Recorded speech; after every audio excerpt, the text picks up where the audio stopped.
अस्सलामुअलैकुम नाज़रीन, कैसे हैं आप सब। मैं हूं आपका भाई मुबारक राही। साथियों, राही इन्फॉर्मेटिव चैनल पर आप सभी साथियों का पुरज़ोर इस्तकबाल है, खैर मक़दम है, स्वागत है, वेलकम है।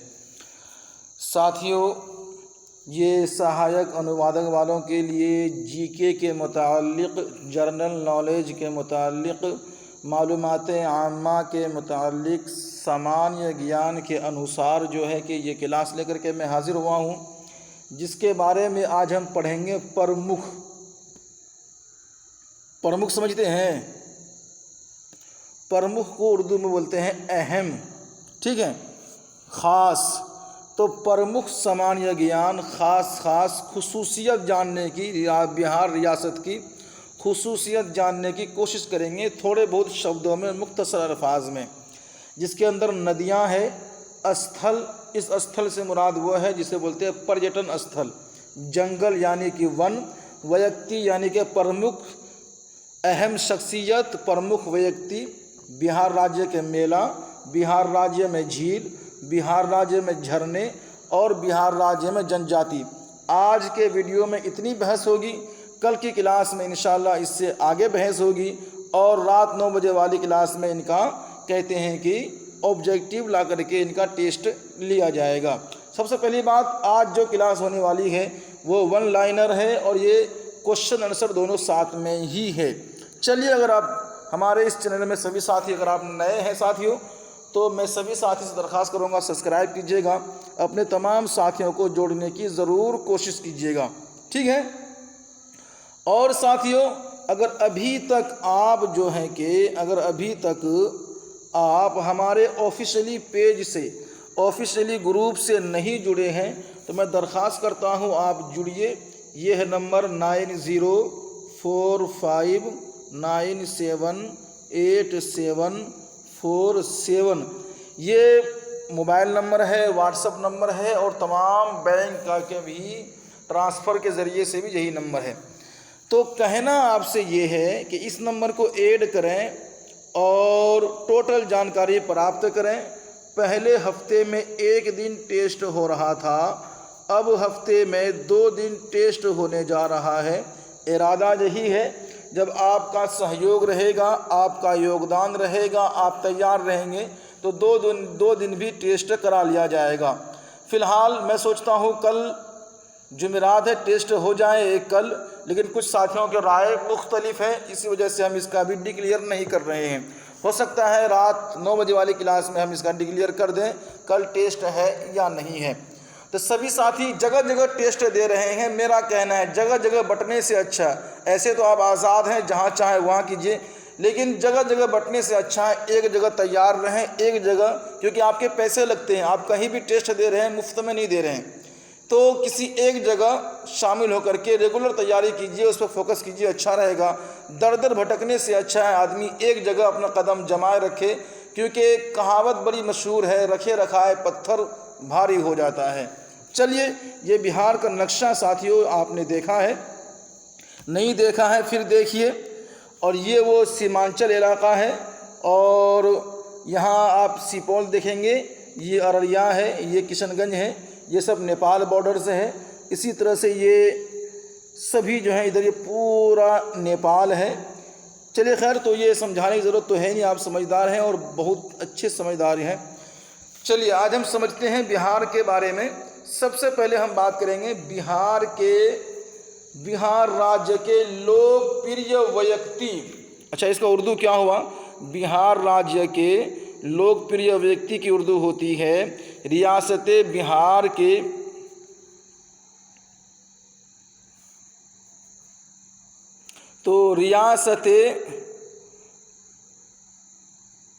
इसकी जो तर्जुमा करेंगे तो रियासत बिहार के मकबूल शख्सियत, ये इसकी तर्जुमा करेंगे। क्या करेंगे? रियासत बिहार के मकबूल शख्सियत, इसकी आप तर्जुमा आराम से करेंगे और ये अच्छा भी लगेगा आपको, ठीक है। तो ये तो खैर थी वो बात है जो हमने आपको बताई। इसी तरीके से ये सभी चीज़ें आप याद रखें, कहाँ क्या है नहीं है, हम आपको जो है कि तो बिहार राज्य के लोकप्रिय व्यक्ति, तो बिहार रियासत के मशहूर शख्सियत, सबसे पहले नाम आता साथियों राजा कुंवर सिंह। ठीक है। अच्छा, ये मैं इसे उर्दू से हिंदी में नहीं किया क्योंकि ये आम हिंदी है और समझदार लोग हैं, इसमें कुछ खास है नहीं। जहाँ जहाँ वर्ड मीनिंग का डिफरेंस होगा हम आपको बता देंगे। तो राजा कुंवर सिंह के बारे में जानते हैं आप, ये जगदीशपुर के राजा थे। राजा कुंवर सिंह कौन थे? जगदीशपुर के राजा थे। सवाल बनकर के आएगा राजा कुंवर सिंह कहाँ के राजा थे? तो याद रखिए जगदीशपुर के राजा थे। कहाँ के थे? जगदीशपुर के राजा थे, जिन्होंने यानी राजा कुंवर सिंह ने 1857 में 1857 की जो विद्रोह हुई थी, जंगे आज़ादी जो हुई थी, विद्रोह में भाग लिया था। जंगे आज़ादी में विद्रोह में क्या किया था? जंग में, तहरीक में इन्होंने हिस्सा लिया था। फिर भारत के स्वतंत्रता संग्राम में यानी जंगे आज़ादी में उनके योगदान को सम्मानित करने के लिए, अब देखिए हुआ क्या है, इन्होंने 1857 की विद्रोह में भाग लिया। भाग जब लिया है, उनको सम्मानित करने के लिए भारत सरकार ने भारत के स्वतंत्रता संग्राम में उनके योगदान को सम्मानित करने के लिए बिहार सरकार ने 1992 में भोजपुर जिले में वीर कुंवर सिंह विश्वविद्यालय की स्थापना की। यहाँ एक दो सवाल याद रखिएगा। सवाल आता है कि वीर राजा कुंवर सिंह कौन थे? तो जगदीशपुर के राजा थे। इन्होंने 1857 में क्या किया था कि जंग आज़ादी में, स्वतंत्रता संग्राम में इन्होंने भाग लिया था, हिस्सा लिया था। कब? 1857 में। और इनके नाम से विश्वविद्यालय कब बनाया गया? 1992 में बनाया गया। और कहाँ बनाया गया? तो भोजपुर में बनाया गया। याद रहेगा। इस राजा कुंवर सिंह के मतलब 4-5 सवाल खास हैं। राजा कुंवर सिंह कौन थे और ये किस युद्ध में इन्होंने भाग लिया था, और सरकार ने इसके नाम पर विश्वविद्यालय कहाँ बनाया है और किस जगह बनाया है और कब बनाया है, ये हमने आपको बता दिया है। इसको याद रखिएगा क्योंकि ये सब्जेक्टिव है। जब ये ऑब्जेक्टिव हम बनाएंगे तो फिर आपसे हम पूछेंगे भी, और टेस्ट के जरिए सवाल पूछा जाता है। डॉक्टर राजेंद्र प्रसाद को आप सभी जानते हैं, इनके बारे में थोड़ा सा हम जानते हैं। ये भारत के पहले राष्ट्रपति थे। डॉक्टर राजेंद्र प्रसाद कौन है? ये भारत के सबसे पहले प्रथम राष्ट्रपति थे, यानी कि पहले सदर जमहूरिया थे। कौन? डॉक्टर राजेंद्र प्रसाद। और 2 बार कार्यालय में रहने वाले राष्ट्रपति भी थे, यानी एक साथ दो बार इन्होंने राष्ट्रपति पद पे रहे हैं, जिसका नाम डॉक्टर राजेंद्र प्रसाद हैं। ठीक है। इनका जन्म यानी इनकी पैदाइश कहाँ हुई है? जीरादेई, बिहार के सीवान जिले में हुआ था। 1930 के अब आगे जो बात है वो ये है, 1930 के नमक सत्याग्रह और 1942 के भारत छोड़ो आंदोलन के दौरान वे बिहार के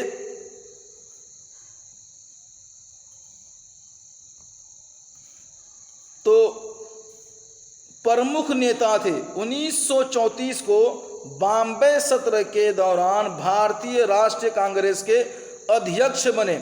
अब इसके बारे में आप समझिए, डॉक्टर राजेंद्र प्रसाद जो हैं ये पैदा हुए हैं, ये बिहार के सीवान डिस्ट्रिक्ट में पैदा हुए हैं, और 1930 के अंदर जो नमक सत्याग्रह शुरू था उसमें इन्होंने भाग लिए हैं, और इसी तरह प्रमुख किरदार था इनका उसमें। 1942 के भारत छोड़ो जो आंदोलन था, भारत छोड़ो तहरीक थी, उसके दौरान इनका क्या था? बिहार यानी बिहार के प्रमुख नेता थे, बिहार के जाने माने नेता शुमार किए जाते थे उस टाइम इस आंदोलन के अंदर में। ठीक है, यह समझ गए।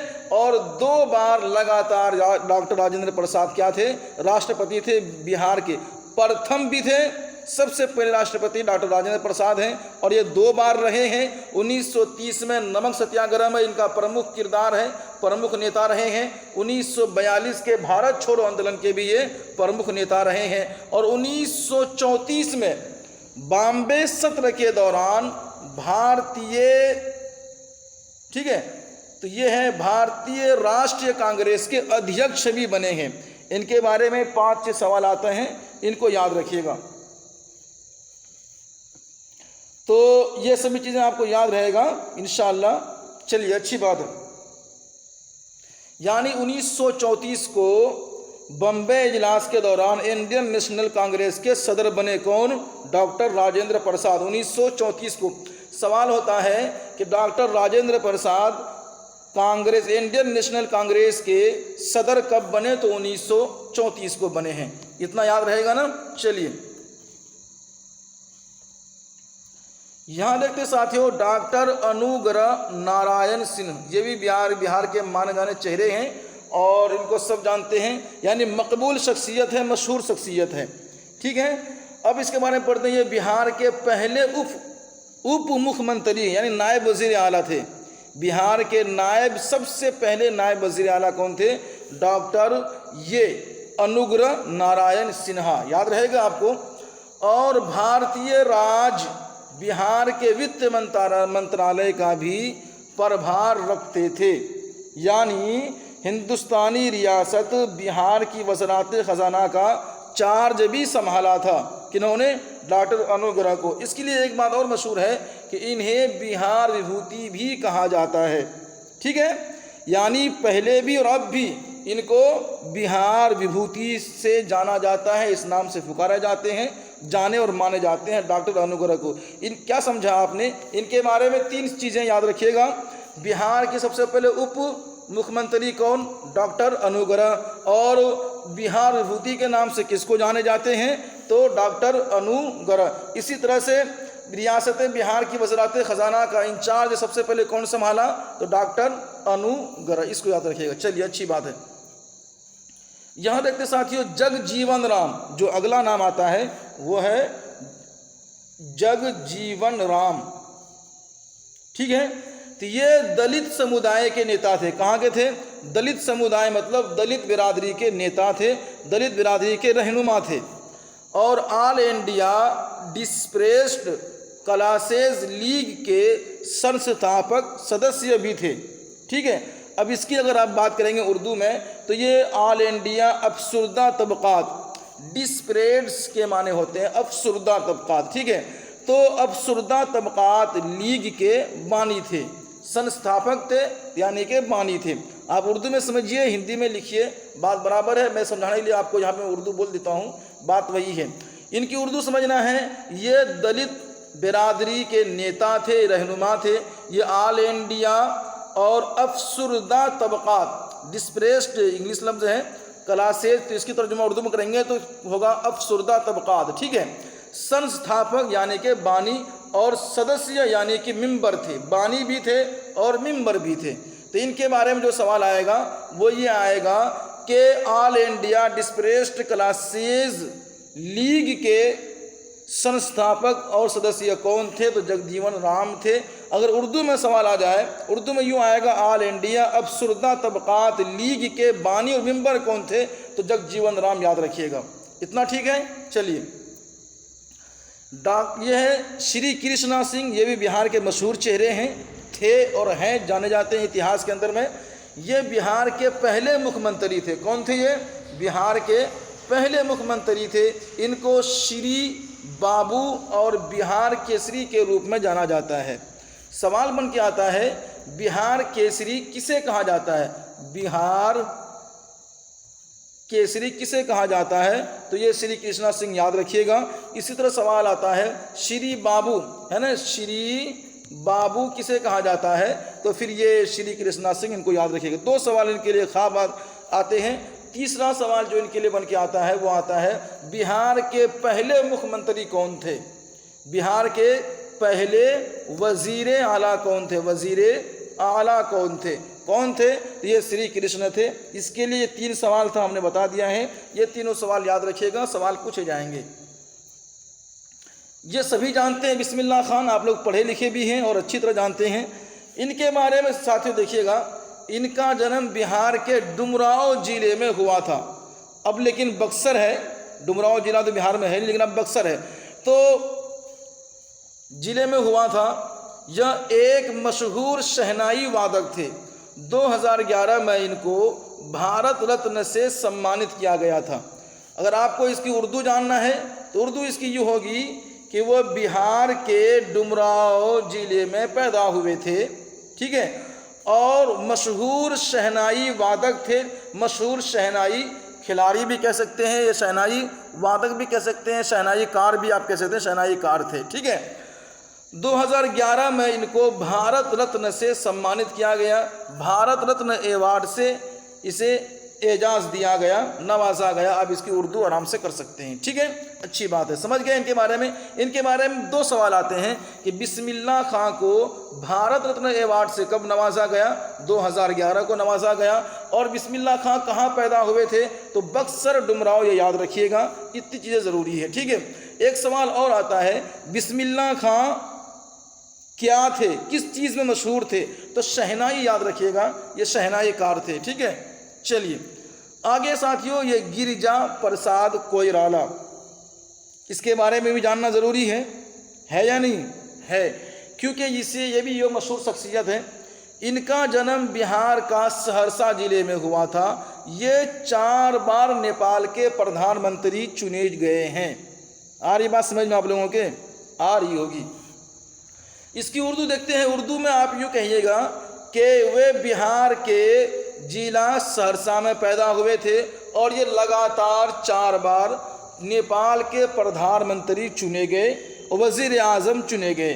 बाकी सब चीज़ें बराबर ही हैं। तो इनके लिए जो सवाल पूछा जाता है कि बिहार के वो कौन शख्स है, ये सवाल आता है जिसने नेपाल में 4 बार वज़ीर आज़म का हलफ उठाया, तो वो गिरिजा प्रसाद कोइराला है। और ये सवाल यही बन के आता है, गिरिजा प्रसाद कोइराला कहाँ पैदा हुए, तो ये सहरसा याद रखिएगा। इसी तरह कई चीज़ें हैं जो सवाल बनते हैं, उनको याद रखिएगा। तो साथियों, ये थी वो बिहार की मुख्य व्यक्ति, जिसे आप कह सकते हैं ना कि मशहूर, बिहार के मशहूर शख्सियत, यानी रियासत बिहार के मशहूर शख्स या शख्सियत कहेंगे, ठीक है। अब हम पढ़ते साथियों, बिहार के प्रमुख झीलें, क्या पढ़ेंगे, बिहार के प्रमुख झील मालूम है आपको, ठीक है। झील की उर्दू भी झील ही होती है, मैं उसका नाम बताऊंगा और ये कहाँ है, कैसे, इसके सवाल नहीं आते। प्रमुख झील कौन सा चुनना आता है, उनके बारे में जब डिटेल पूछा जाएगा, वक्त रहेगा, एडमिट कार्ड लेट होगी तो इंशाल्लाह मैं करके पढ़ा दूंगा। फिलहाल अभी बस मैं गिनती के तौर पर उनके नाम बताता हूँ, प्रमुख झीलें कौन कौन से हैं, ठीक है। तो प्रमुख यानी अहम झील जो है बिहार की, बड़ी झील, प्रमुख के माने बड़ी भी होता है, अहम भी होते हैं, ठीक है। तो पहला याद रखिएगा कांवर झील, दूसरा है कुशेश्वर स्थान झील, और तीसरा साथियों घोघा झील, याद हो गया। और साथियों ये एक झील और है जिसका नाम है समरी बख्तियारपुर झील, एक और है समरी बख्तियारपुर झील। ये 4 बड़ी झील हैं बिहार के अंदर में, बड़ी झीलें हैं जिनके बारे में सवाल बन करके आता है। इसी तरह सवाल आता है बिहार के प्रमुख जलप्रपात। जलप्रपात के माने अगर आप लीजिएगा तो वो होते हैं आबशार, यानी कि झरने। क्या झरने मालूम है आपको? ये इस तरह से झरने लिखा जाता है उर्दू में, झरने। बिहार के प्रमुख जलप्रपात, तो बिहार की बड़ी झरने या अहम झरने आप तर्जुमा करेंगे इसकी। चलिए, तो बिहार के बड़े झरने में आपको हम लेके चलते हैं। पहला झरना साथियों ये है ककोलत जलप्रपात या ककोलत झरने। ये कहाँ है? ये कोडरमा पठार से उतरने वाली धारा ककोलत, ये नवादा में है, ठीक है। मैंने इनकी तारीफ, हिस्ट्री सब लिख दिया है। ये है ककोलत कोडरमा पठार। आपको कुछ याद हो ना हो, ये याद होना, इतना सा याद होना ज़रूरी है आपको, ठीक है। बाकी ये बात की बात है, ये कोडरमा पठार से उतरने वाली धारा ककोलत है और ये नवादा में, कहाँ है? ये नवादा में है साथियों, बड़ी अच्छी बात है। आगे चलेंगे देखिए साथियों, ये है सुखल दरीक नहर, ठीक है, ये रोहतास में है। आगे बढ़ेंगे, ये है साथियों धुआं कुंड, है ना, मालूम है आपको, ठीक है। तो ये 30 मीटर ऊंचाई से पानी की झरने नीचे उतरता है। 30 मीटर इसकी जो ऊंचाई है किसकी, झरने की, तो ये 30 मीटर के हैं। और ये काव धोबा ताराचंडी रोहतास में है। टोटल एड्रेस यहाँ पे आपके पास है। इसी तरह साथियों यहाँ है दुर्गावती, ये खादर कोह के भी नाम से जाना जाता है। और ये 80 मीटर ऊंचाई से नीचे पानी गिरता है, झरने हैं यहाँ पानी की। और ये दुर्गावती, ये छान पापर रोहतास में है। इसी तरह आगे बढ़ेंगे, ये साथियों GR खंड फुलवरिया, GR खंड भोजपुर में है। और इसी तरह जब आगे बढ़ेंगे, एक है साथियों यहाँ पे तामासीन माहने, ठीक है, खुआरी दा 180 मीटर, कितने 180 मीटर ऊंचाई से नीचे पानी की झरना है। और ये आसाने रोहतास में, जितने भी ये सब रोहतास में ही हैं, अक्सर झरने जितने भी हैं। ये साथियों रकीम कुंड आपको याद होगा, गाय घाट रोहतास में। और ये साथियों ओखारीन कुंड, ये 90 मीटर ऊंचाई से पानी नीचे गिरता है, झरने हैं, ये गोपथ रोहतास में है। इसी तरह स्वारा 120 मीटर पानी की झरने ऊपर से नीचे हैं, और ये पूर्वी स्वारा रोहतास भी रोहतास में ही है। इसी तरह आगे चलेंगे साथियों, यहाँ है देवदारी, 58 मीटर की ऊंचाई से पानी की झरने नीचे आता है। और ये साथियों ये है कर्मनाशा रोहतास, पठार रोहतास में है। इसी तरह साथियों ये है आपका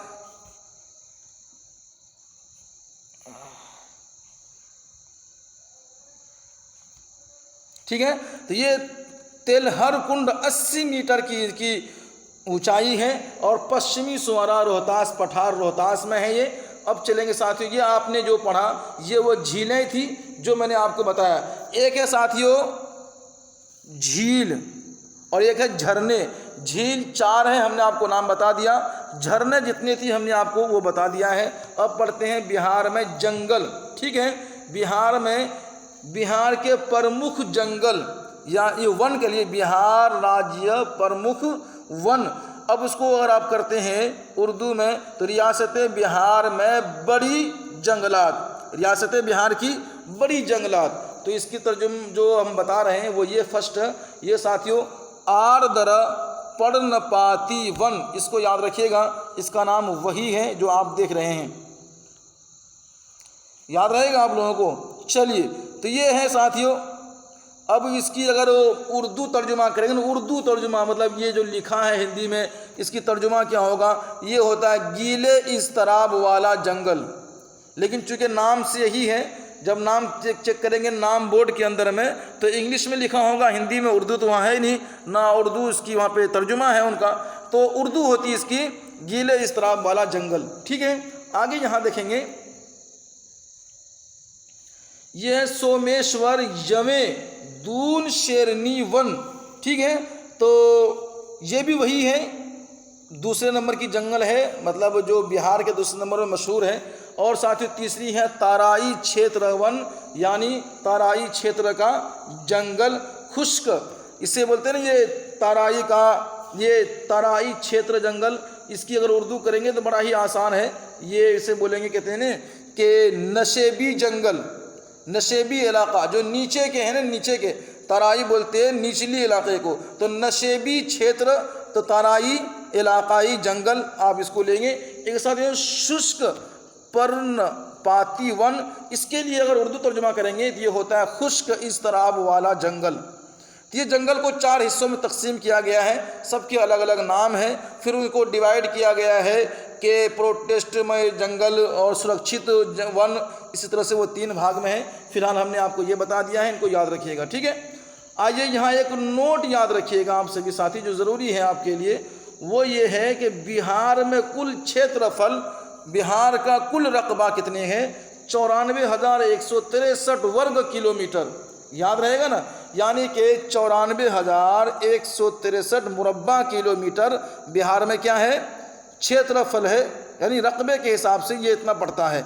लेकिन उनमें से देखिएगा 6,845 वर्ग किलोमीटर, यानी 6,845 मुरब्बा किलोमीटर क्या है, जंगल है बिहार में। और अगर बात करेंगे प्रतिशत की, तो पूरे बिहार का लीजिए तो 7.21%, 1% क्या है, 1% क्या है, 7.21% क्या है क्षेत्रफल मुरब्बा किलोमीटर, ये क्या है, जंगल है बिहार में। तो यहाँ सवाल बन के आता है, पूरे बिहार में क्षेत्रफल के हिसाब से कितने वर्ग किलोमीटर जंगल है, तो 6,845 किलोमीटर जंगल है। सवाल बन के आता है कि पूरे बिहार के क्षेत्रफल के हिसाब से कितने फीसदी जंगल है, तो 7.21 याद रखिएगा। ठीक है, इतना हो गया समझ में। आज बिहार के कुछ मेलों का नाम याद रखते हैं। बिहार के प्रमुख मेले, बिहार के बड़े मेले जिनको मेला कहा जाता है, मेला याद रखिएगा। ठीक है, तो मैं जल्दी जल्दी पढ़ूंगा इसको। जो ग्रुप में जुड़े हैं उनके लिए अच्छी बात है कि जो उनको इसका PDF मिल जाएगा, याद कर लीजिएगा। श्रावणी मेला, सोनपुर मेला, ये साथियों ये कहते हैं पितृपक्ष मेला। इसी तरह साथियों यहाँ है बाबा ब्रह्मेश्वरनाथ मेला, ये है काकोलत मेला, वैशाली मेला, और इसी तरह साथियों है जानकी नवमी का मेला। और यहाँ चलेंगे आगे साथियों, ये गलमास मेला, सबोर मेला, हरदी मेला, इसी तरह कल्याणी मेला, और यहाँ साथियों राठौर ये सौराठ मेला, माघी मेला और काली देवी का मेला। ये सब मेला मशहूर है बिहार में, कोई भी नाम आ सकता है। बेतिया मेला, कोसी मेला और लोरिया नंदनगढ़ मेला। इसी तरह साथियों यहाँ है सहोदरा मेला या थावरू मेला, दोनों याद रखिएगा। ठीक है, यहाँ सिमरिया मेला और यहाँ साथियों गंदार मेला। आगे चलेंगे, यहाँ साथियों सीतामढ़ी मेला, याद रखिएगा। बड़ी ज़रूरी चीज़ें सवाल बन के आता है। जहाँ साथियों झांझरगढ़ महोत्सव, यानी मेला बोलिए या महोत्सव बोलिए, ठीक है। पुस्तक मेला भी लगता है बिहार में। और भागलपुर का ये है पाप हरनी मेला। तो ये इस मेला को याद रखिएगा। और जो मवेशी मेला लगता है उसको याद, 2-3 मेले को याद रखिए, बाकी सब तो आते जाते रहते हैं, लेकिन इस खास पूछा जाता है ये सब मेले को। आइए, वक्त कम है और चूँकि तबीयत साथ नहीं दे रही, मैं जल्दी से और आपको बताता हूँ बिहार की प्रमुख जनजातियाँ। ठीक है, जनजातियाँ समझते हैं आप लोग, कबाइल। क्या कबाइल मालूम है? बिहार की प्रमुख जनजातियाँ, बिहार के बड़े कबाइल, उर्दू तर्जुमा होता है बिहार के बड़े कबाइल। बड़े कबाइल में एक नाम आता है साथियों गोंड, खोंड, बेड़िया। बिहार में कितने कबाइल है देखिए, गिनती कीजिए। ये है उरांव, संथाल। संथाल की आबादी ज़्यादा है बिहार में, और अब तो झारखंड, पूरे झारखंड संथाल ही है। इसी तरह साथियों खेरवार, ये है गोराइत, और यहाँ है चेरो, कोरा, कोरवा। जिन साथियों के बिरादरी का नाम यहाँ नहीं आए मुझे कमेंट करके पूछिएगा ज़रूर। और एक साथियों मुंडा, जो अर्जुन मुंडा था ना झारखंड के जो वज़ीर आला, आपको मालूम होगा। तो ये मुंडा भी क्या है, एक बिरादरी है, कबाइल है। तो ये सब आपने याद किया है।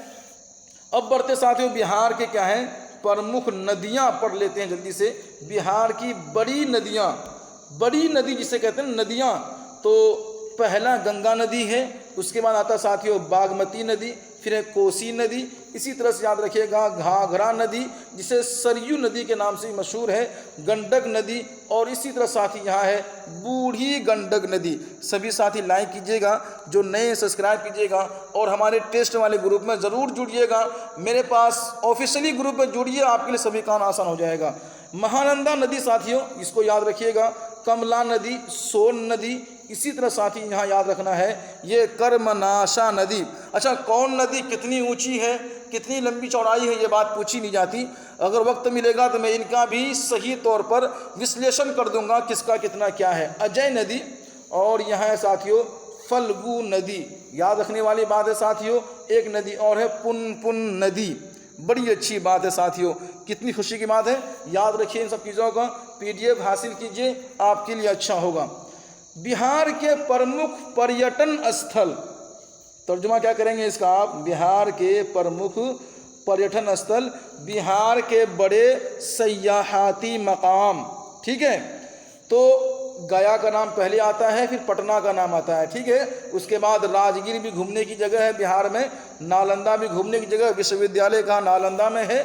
और इसी तरह साथियों वैशाली कहाँ है, नालंदा में है। सीतामढ़ी ये कहाँ है, वैशाली भी घूमने की जगह है, सीतामढ़ी भी घूमने की जगह, क्योंकि ये सीता माँ का जन्म स्थान है। और जल मंदिर ये पावापुरी में है, इस नाम से मशहूर है। ये भी क्या साथियों घूमने की जगह है। तो साथियों कैसा है आज का ये क्लास, हमने मुख्तसर अंदाज में आपको ये बताया है। ज़रूरी ये है आपके लिए कि आप इनको रिवीजन करें और ये PDF हासिल करें, रटें, मेहनत करें, याद करें।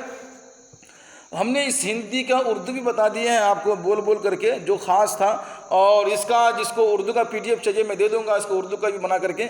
लेकिन फ़िलहाल अगर अभी तक आप मेरे इस चैनल से नहीं जुड़े हैं, ऑफिशियली ग्रुप से नहीं जुड़े हैं, 9045978747 ये मेरा मोबाइल नंबर है। जल्दी से कॉन्टैक्ट कीजिए, संपर्क कीजिए, रब्ता कीजिए, जुड़ जाइए साथियों। दीजिए हमें इजाज़त। अल्लाह हाफिज़।